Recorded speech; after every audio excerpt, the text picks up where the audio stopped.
तेजस्वी यादव अचानक मुख्यमंत्री नीतीश कुमार से मिलने सीएम हाउस पहुंच गए। नए साल में दोनों की ये पहली मुलाकात है। इससे पहले उप मुख्यमंत्री ने गया पहुंचकर बौद्ध धर्म गुरुओं से आशीर्वाद लिया। दलाई लामा से भी मिले। लैंड फॉर जॉब केस में ईडी ने कल यानी 5 जनवरी को उन्हें पूछताछ के लिए तलब किया है। पटना सिटी में एक युवक की नाले में गिरने से मौत हो गई। 4 घंटे की कड़ी मशक्कत के बाद उसका शव निकाला गया। मृतक की पहचान रवि कुमार के रूप में की गई है। ये हादसा अम्बेडकर कॉलोनी के पास हुआ। नवादा में 3 युवकों ने समुदाय विशेष के एक बुजुर्ग के साथ अभद्रता की। उनकी टोपी खींचकर फेंक दिया। वीडियो वायरल होने के बाद हरकत में आई पुलिस ने सभी आरोपियों को गिरफ्तार कर लिया। सीएम नीतीश कुमार पूर्व जेडीयू अध्यक्ष ललन सिंह से मिलने उनके आवास पहुंचे। दोनों नेताओं के बीच करीब 15 मिनट तक बातचीत हुई। इस दौरान सीटों के बंटवारे को लेकर भी चर्चा हुई। जेडीयू अध्यक्ष बनने के बाद नीतीश कुमार पहली बार ललन सिंह के घर पहुंचे थे। सिवान में शादी के 27 दिन बाद ही एक फाइनेंस कर्मी की गोली मारकर हत्या कर दी गई। हमलावरों ने बाइक, मोबाइल और 2 लाख कैश लूट लिया। मृतक नीरज कुमार सारण के डेरनी सूतीहार के रहने वाले थे। पुलिस ने सभी 6 लुटेरों को गिरफ्तार कर लिया है। लूट का माल भी बरामद कर लिया है। नशे में धुत एक डॉक्टर ने मरीज को लेकर इलाज करवाने पहुंचे उसके दोस्त पर चाकू से हमला कर दिया। घायल अमरेंद्र कुमार पश्चिम रामसागर तालाब मोहल्ले का रहने वाला है। आरोपी डॉक्टर कुमार सौरभ की स्थानीय लोगों ने जमकर पिटाई कर दी। ये वारदात गया जिले के शोभा नर्सिंग होम की है। पटना में जगह जगह पोस्टर लगाकर पूर्व डिप्टी सीएम सुशील कुमार मोदी को बीजेपी का संकट मोचक बताया गया है। ये पोस्टर उनके जन्मदिन 5 जनवरी के एक दिन पहले लगाया गया है। समर्थक इसे बिहार की राजनीति में उनकी वापसी का संकेत मान रहे हैं। भोजपुर में ट्रैक्टर का टायर फटने से एक 8 वर्षीय मासूम बच्ची की मौत हो गई। टायर का एक हिस्सा उड़कर सीधे उसकी गर्दन पर लगा। उसने मौके पर ही दम तोड़ दिया। लड़की घर से बिस्किट लेने निकली थी। हादसे के बाद चालक ट्रैक्टर छोड़कर फरार हो गया। बिहार में सभी जिले घने कोहरे और शीतलहर की चपेट में हैं। 19 जिलों में बारिश का अलर्ट है। विजिबिलिटी कम होने से पूर्णिया में एक स्कूल बस हादसे का शिकार हो गई। 4 बच्चे घायल हो गए। मुंगेर में एक बोट पत्थर से टकरा गई। नाव सवार लोगों को स्थानीय लोगों ने रेस्क्यू करके बाहर निकाला। कल आप हटिएगा प्रधानमंत्री से, तो कल आप पर ईडी का छापा होगा। नरेंद्र मोदी प्रधानमंत्री के पद से जिस दिन हटेंगे उनके ऊपर भी ईडी और सीबीआई के छापे पड़ेंगे। ये कहना है जेडीयू सांसद कौशलेंद्र कुमार का। उन्होंने कहा, अगर किसी राज्य के सीएम को ही जेल भेज दिया जाएगा तो देश कैसे चलेगा। राजधानी पटना समेत प्रदेश के दक्षिणी हिस्सों में कई स्थानों पर आज हल्की बारिश हुई है। मौसम विज्ञान केंद्र पटना के वैज्ञानिक राकेश कुमार ने बताया कि अगले 24 घंटों के दौरान राज्य के दक्षिण पश्चिम, दक्षिण मध्य और उत्तर पश्चिमी हिस्सों में बारिश की संभावना बनी हुई है। वहीं सुबह के समय प्रदेश के अधिकतर हिस्सों में कुहासा छाया रहेगा। अगले 24 घंटों के दौरान राज्य के उत्तर पश्चिम और दक्षिण पश्चिम भाग के 1 या 2 स्थानों में हल्के से मध्यम स्तर की वर्षा होने तथा घना कुहासा छाए रहने का पूर्वानुमान है, जबकि राज्य के शेष भागों के कुछ स्थानों में हल्के से मध्यम स्तर का कुहासा छाए रहने की संभावना है। अगले 5 दिनों के दौरान राज्य के तापमान में कोई विशेष परिवर्तन की संभावना नहीं है। मौसम वैज्ञानिक ने बताया कि राज्य का औसत अधिकतम तापमान 22.4 और औसत न्यूनतम तापमान 10.4 डिग्री सेल्सियस रिकॉर्ड किया गया।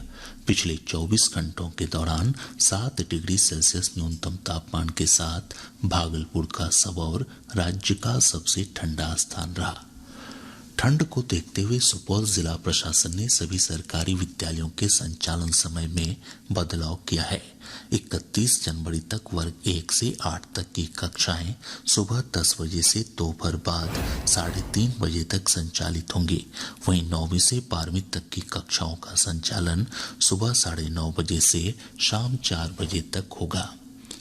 प्रदेश में वायु प्रदूषण की स्थिति लगातार खराब होती जा रही है। आज सुबह 5 शहरों पटना, भागलपुर, छपरा, राजगीर और सिवान का वायु गुणवत्ता सूचकांक 300 से ऊपर दर्ज किया गया। भागलपुर सबसे अधिक प्रदूषित शहर रहा, जहां का AQI 372 रिकॉर्ड किया गया। वहीं पटना का AQI 363 दर्ज किया गया। इसके अलावा अररिया, पूर्णिया और हाजीपुर में भी वायु प्रदूषण खतरनाक स्तर पर पहुंच गया है।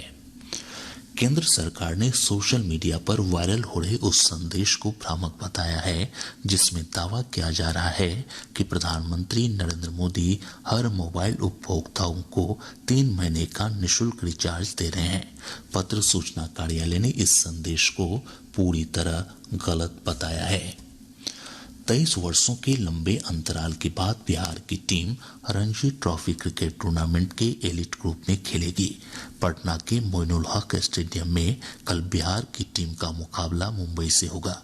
बिहार की कप्तानी आशुतोष अमन करेंगे, जबकि मुंबई की कमान जाने माने क्रिकेटर अजिंक्य रहाणे के हाथों होंगी। पिछले सत्र में प्लेट ग्रुप में विजेता होने के कारण बिहार को इस बार एलिट ग्रुप में शामिल किया गया है। नवादा जिले के वारिसलीगंज थाना क्षेत्र के सोढ़ीपुर गांव के पधार में पुलिस ने छापेमारी कर 12 साइबर अपराधियों को गिरफ्तार किया है। इनके पास से कई मोबाइल फोन और आपत्तिजनक दस्तावेज बरामद किए गए हैं। पुलिस ने बताया कि गिरफ्तार अपराधी एक ऑनलाइन कंपनी के नाम पर ठगी करते थे। आज विश्व ब्रेल दिवस है। यह दिवस ब्रेल लिपि के महत्व को लेकर जागरूकता बढ़ाने के लिए मनाया जाता है। ब्रेल लिपि पूर्ण दृष्टिबाधित और आंशिक रूप से दृष्टिबाधित लोगों के मानवाधिकारों की पूर्ण अनुभूति से संपर्क का माध्यम है। यह दिवस फ्रांसीसी शिक्षा विशारद लुई ब्रेल की जयंती की याद में मनाया जाता है। लुई ब्रेल ने वर्ष 1809 में ब्रेल लिपि का आविष्कार किया था। ब्रेल दिवस के अवसर पर बिहार नेत्रहीन परिषद की ओर से पटना में समारोह आयोजित कर लुई ब्रेल को याद किया गया। प्रदेश के अन्य भागों में भी ब्रेल जयंती पर कई कार्यक्रमों का आयोजन हुआ।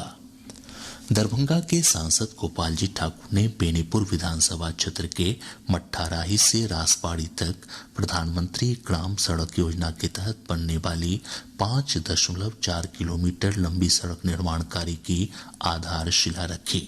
इसके निर्माण पर 4 करोड़ 70 लाख रुपए से अधिक की लागत आएगी। अरवल सदर थाना क्षेत्र अंतर्गत NH 139 पर पुलिस और उत्पाद विभाग की टीम ने वाहन जांच के दौरान एक कार से 136 लीटर शराब बरामद की है। मौके से एक व्यक्ति को गिरफ्तार किया गया।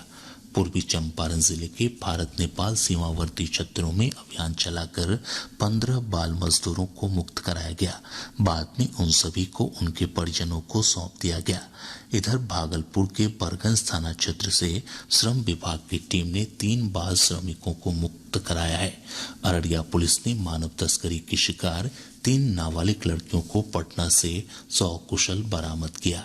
बेगूसराय जिले के तेघरा थाना क्षेत्र अंतर्गत किरतौल दुर्गा मंदिर के पास से पुलिस ने 2 अपराधियों को हथियारों के साथ गिरफ्तार किया है। और अब अंत में राज्य सरकार ने रबी मौसम के लिए फसल सहायता अनुदान की घोषणा कर दी है। रबी सीजन में कुल 13 फसलों के खराब होने पर किसानों को अनुदान मिलेगा। इस बार 4 सब्जियों टमाटर, बैंगन, मिर्च और गोभी की फसल के नुकसान पर भी सहायता उपलब्ध कराई जाएगी। राज्य के सभी स्वास्थ्य केंद्र और अतिरिक्त प्राथमिक स्वास्थ्य केंद्र अब सुबह 9 बजे से शाम 5 बजे तक संचालित होंगे। स्वास्थ्य विभाग के अपर मुख्य सचिव प्रत्यय अमृत ने इस संबंध में सभी जिलाधिकारियों और सिविल सर्जन को पत्र जारी किया है। पत्र में कहा गया कि कम्युनिटी हेल्थ ऑफिसर की कमी को देखते हुए उन्हें एक और अतिरिक्त स्वास्थ्य उपकेंद्र का प्रभार सौंपा जाए। साथ ही हर एक उपकेंद्र में प्रत्येक कार्य दिवस पर एक ANM की उपस्थिति को अनिवार्य किया गया है। प्रदेश में कोरोना के नए मामले मिलने का सिलसिला जारी है। हमारे मुजफ्फरपुर संवाददाता ने बताया कि जिले में 3 लोगों में कोविड संक्रमण की पुष्टि हुई है। संक्रमितों में 2 कटरा प्रखंड के और 1 मीनापुर प्रखंड के रहने वाले हैं। प्रवर्तन निदेशालय ने रेलवे में नौकरी के बदले जमीन घोटाला मामले में राजद के वरिष्ठ नेता और उप मुख्यमंत्री तेजस्वी प्रसाद यादव को कल पूछताछ के लिए दिल्ली बुलाया है। इससे पूर्व भी ईडी ने उन्हें समन जारी कर 22 दिसंबर को पूछताछ के लिए दिल्ली बुलाया था, लेकिन वे पेश नहीं हुए थे। प्रवर्तन निदेशालय ने वैशाली जिला परिषद के तत्कालीन सहायक अभियंता शिशिर कुमार की 3 करोड़ रुपए मूल्य से अधिक की चल अचल संपत्तियों को जब्त कर लिया है। यह कार्रवाई आय से अधिक संपत्ति मामले में की गई है। प्रदेश की विभिन्न बैंकों की शाखाओं के निष्क्रिय खातों में 2,600 करोड़ रुपए जमा है। इन रुपयों के लेन देन के लिए किसी भी खाता धारक द्वारा पिछले 10 वर्षों से दावा नहीं किया गया है। भारतीय रिजर्व बैंक के अनुसार 10 साल या उससे अधिक समय से पड़ी दावारहित राशि को इस वर्ष 1 अप्रैल से जमाकर्ता शिक्षा और जागरूकता कोष में स्थानांतरित कर दिया जाएगा।